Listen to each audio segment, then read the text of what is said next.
Good morning everyone, welcome to insure pathway station. चलिए शुरुआत करते हैं आज के सेशन की। अगर आप चैनल पे पहली बार आए तो लाइक शेयर सब्सक्राइब करना ना भूलें। आज का जो टॉपिक है वो है मुद्दा। जी, मुद्दा जो छोटा भी हो सकता है, बड़ा भी हो सकता है, लेकिन हम मुद्दे को बहुत बड़ा बनाते हैं, चाहे वो कितना ही छोटा क्यों ना हो। आज मैं आपके साथ कुछ छोटी छोटी स्टोरीज शेयर करता हूँ जो हमारी रोज़मर्रा की ज़िंदगी में कहीं ना कहीं हमारे साथ घटित होती है। फर्स्ट स्टोरी है आपकी कि आपने किसी को मैसेज भेजा, व्हाट्सअप मैसेज भेजा, उसमें ऑप्शन है लास्ट सीन का। तो आपने अगर 2 बजे भेजा और लास्ट सीन दिखा रहा है 3 बजे का, तो आपको क्या लगने लगता है कि यार ये बंदा मेरे को इग्नोर कर रहा है या मेरे से बात नहीं करना चाह रहा है, यह हो सकता है मेरे साथ इसकी नाराज़गी है। लेकिन एंड ऑफ द डे जब उसका रिस्पॉन्स आता है, वो आपसे जब बात करता है और उसी तरीके से बात करता है, तो आपको लगता है अरे ये तो मीटिंग में था और मैं क्या क्या इसके बारे में सोचने लग गया। तो एक्चुअल में जो यहाँ पे नैरेटिव है वो ये है कि समस्या जो है ना वो मैसेज में नहीं थी, समस्या जो थी हमारी सोच में थी। और दूसरी जो यहाँ पे लर्निंग आ जाती है कि हर एक चुप्पी का मतलब नाराज़गी नहीं होता है, राइट। इशू बड़ा नहीं होता है, लेकिन हम उसको इशू को बड़ा बना देते हैं। एक और आपके साथ स्टोरी शेयर करते हैं जिसमें कई बार ये हो जाता है कि यार मेरे को अप्रिशिएशन नहीं मिल रहा है, वो मेरी बॉस जो मेरी तारीफ़ नहीं कर रहा है। मैं इतना काम करता हूँ लेकिन मेरे बारे में बॉस सोचते नहीं। मैं हर काम को डिलीवर करता हूँ लेकिन ऐसा होता नहीं। ये हर कहीं में कहीं ना कहीं किसी न किसी ऑफिस में ऐसी घटनाएं होती रहती है और हम हफ्तों तक अपना बोझ अपने कांधों में लेके चलते रहते हैं।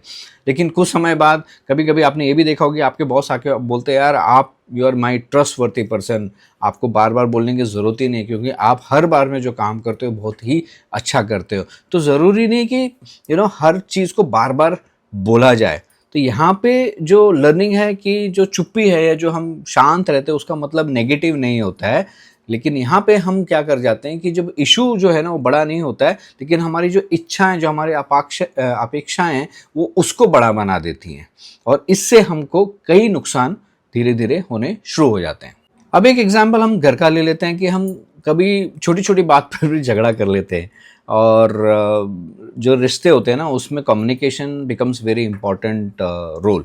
तो आज एक छोटी सी स्टोरी आपको सुनाता हूँ कि हस्बैंड वाइफ हैं, उनका किस बात पे झगड़ा हो गया कि भाई दूध उबालना किसका काम है।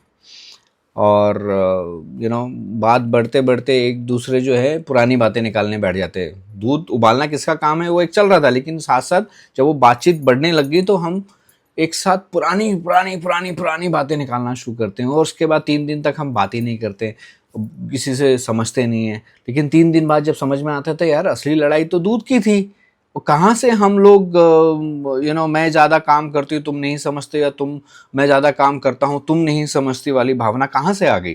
तो यही चीज़ अगर हम शुरुआत में समझ लेते कि यार ये तो दूध उबालना किसी का भी काम हो सकता है, उसमें क्या फ़र्क पड़ता है, और उस बात को अगर वहीं ख़त्म कर दिया जाए तो आपकी लाइफ के जो 3 दिन थे जिसमें आपने आपस में बात नहीं करी वो व्यर्थ नहीं जाते, राइट। और वो गुत्थी जो है वहीं सुलझ जाती। तो इशू जो है ना वो छोटा था लेकिन हमारे ईगो ने उसको बड़ा बना दिया।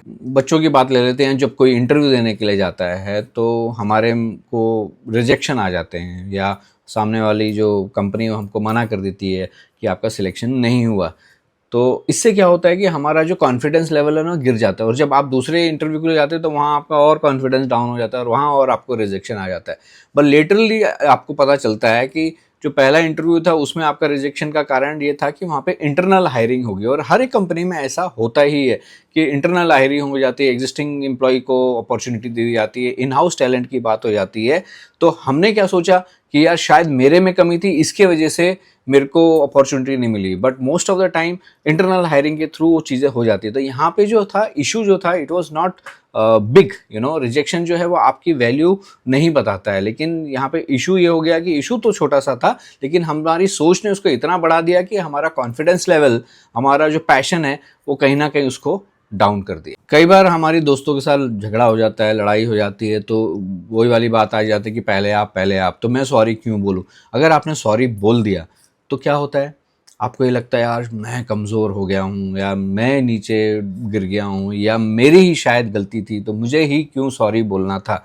लेकिन जैसे ही आपने सॉरी बोला तो दूसरे ने बोला यार थैंक यू यार, मुझे भी अफसोस है कि मेरी शायद कहीं ना कहीं गलती थी, तो उसका रिवर्ट कुछ और हो जाता है। लेकिन अगर आप यहीं पे आप सॉरी ना बोले तो आपकी जो बरसों की दोस्ती है या बरसों से जो आपका रिलेशनशिप चलता हुआ आ रहा है वो कहीं ना कहीं डगमगाना शुरू कर देता है। लेकिन जैसे ही आपने सॉरी बोला अगला भी उस चीज़ को रियलाइज़ कर देता है। तो माफ़ी मांगना जो है ना वो हार नहीं है, ये आपकी समझदारी है कि कहाँ कब कैसे आपको ये समझदारी का उपयोग करना है।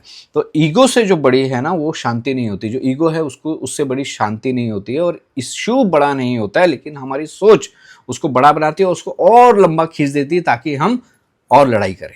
अब हम सेल्फ टॉक की बात करते हैं। जब हम अपने से खुद से सेल्फ टॉक करते हैं तो हम अपने आप को काफ़ी पुश करते हैं, अपने आप को बहुत गलत दिखाते हैं। एक छोटी सी भी गलती हो जाती है तो अपने आप को उस पर पुश करते हैं। लेकिन जब आप देखते हैं कि सेम मिस्टेक आपके किसी दोस्त ने करी या किसी कलीग ने करी और आपने उसको कुछ कहा नहीं, तब आपको याद आता है कि यार मैं दूसरों पे दया कर लेता हूँ, दूसरों को छोड़ देता हूँ और अपने आप को इतना ज़्यादा पुश करता हूँ या अपने आप को इतना ज़्यादा अपने बारे में सोचता हूँ जो कि एक्चुअल में ठीक नहीं है।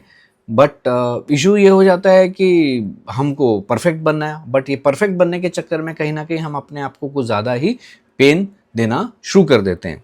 तो लर्निंग क्या है कि आप जब खुद से खुद से बात करते हैं या खुद के बारे में इम्प्रूवमेंट के बारे में सोचते हैं तो थोड़ा बहुत आपको अपने बारे में प्यार करना भी ज़रूरी है, खुद को प्यार करना भी बहुत ज़रूरी है।